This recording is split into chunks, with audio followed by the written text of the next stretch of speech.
नमस्कार साथियों, हिंदी स्टेनो बढ़ोत वाले चैनल में आपका हार्दिक स्वागत है। आज की डिक्टेशन रामधारी गुप्ता खंड 1 से प्रतिलेखन संख्या 67 व 68 से 100 वर्ड पर मिनट की स्पीड से होगी। तो आइए शुरू करते हैं। डिक्टेशन शुरू होगी 5 सेकंड बाद।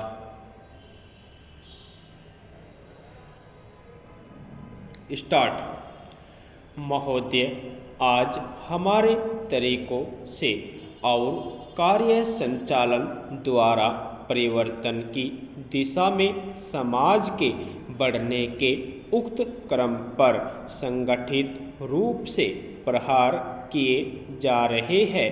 कभी कभी मुझे लगता है कि सही उद्देश्यों का भी इस्तेमाल गलत तरह से किया जाता है, जिससे बेहतर उद्देश्यों पर प्रहार किया जाए, और इस पर आपको अपने विचार विमर्श के दौरान ध्यान देना चाहिए।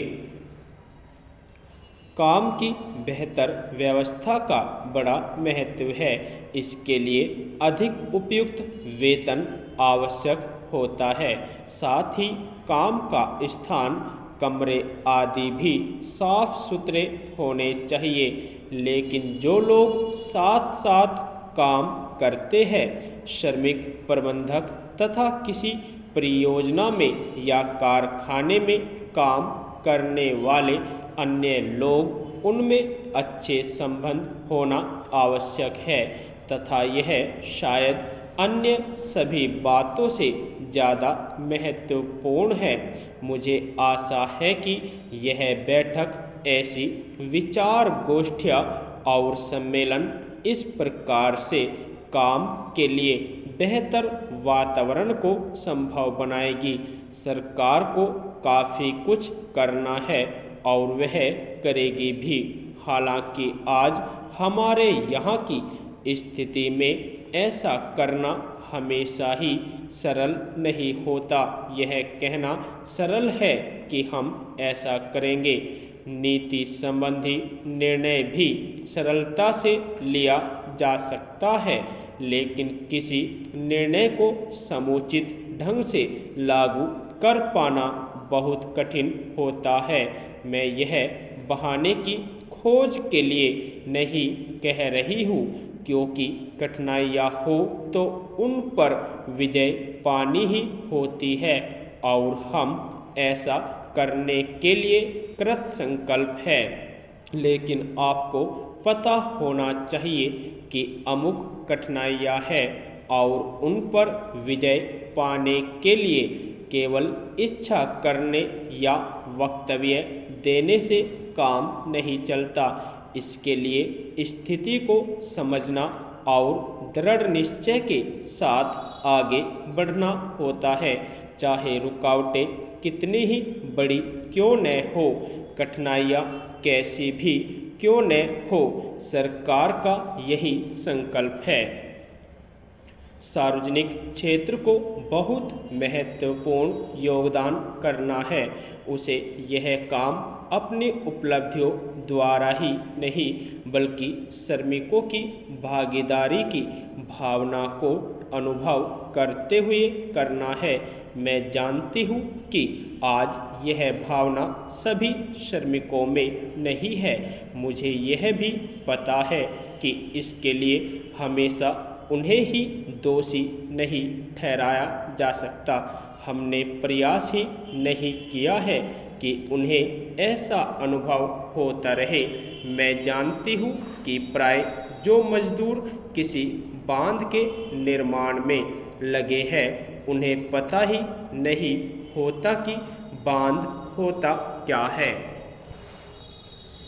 महोदय, हमने ऐसा प्रयास ही नहीं किया कि किसी परियोजना को एक ऐसा संयुक्त उद्यम माना जाए जिसमें उसके निर्माता, श्रमिकों, वहाँ रहने वाले अन्य मजदूरों, वैज्ञानिकों, प्रबंधकों तथा अन्य संबद्ध लोगों को भागीदारी का अनुभव हो। हमने समस्याओं को पुराने कोण से ही देखा है और लोगों को अलग अलग खानों में बांट दिया है।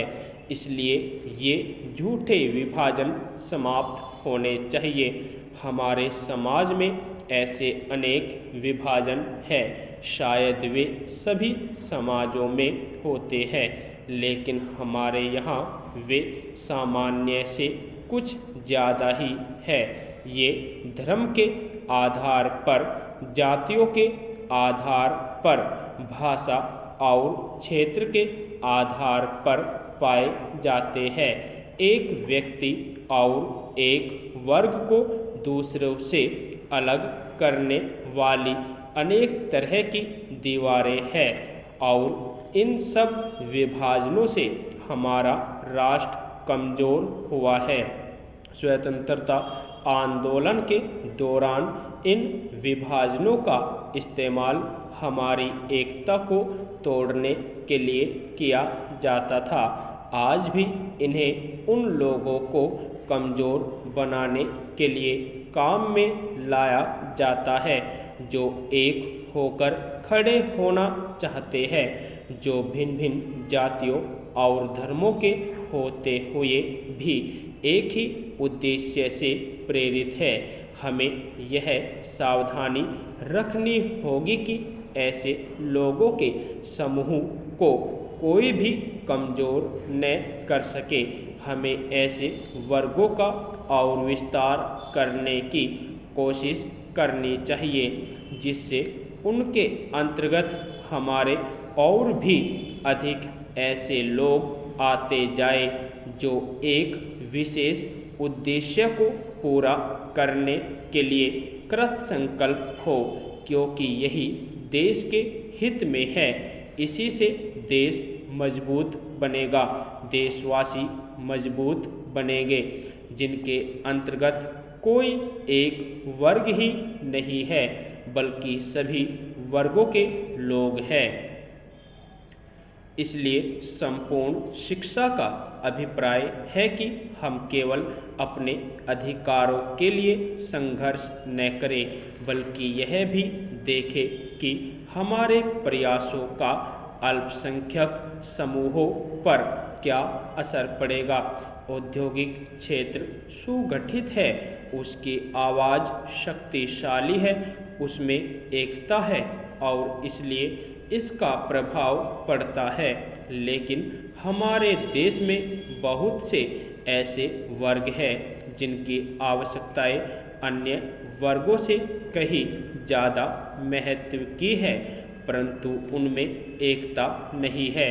उनकी मांग को प्रस्तुत करने वाला कोई नहीं है और उन्हें शायद पता तक नहीं होता कि उनकी कुछ मांगें भी है, लेकिन केवल इसी कारण से उनकी उपेक्षा नहीं की जा सकती। हम यह नहीं कह सकते कि उनकी कोई मांगे नहीं है। यदि आपको डिक्टेशन अच्छी लगी हो तो हमारे चैनल को सब्सक्राइब करें तथा वीडियो को लाइक व शेयर भी करें। धन्यवाद।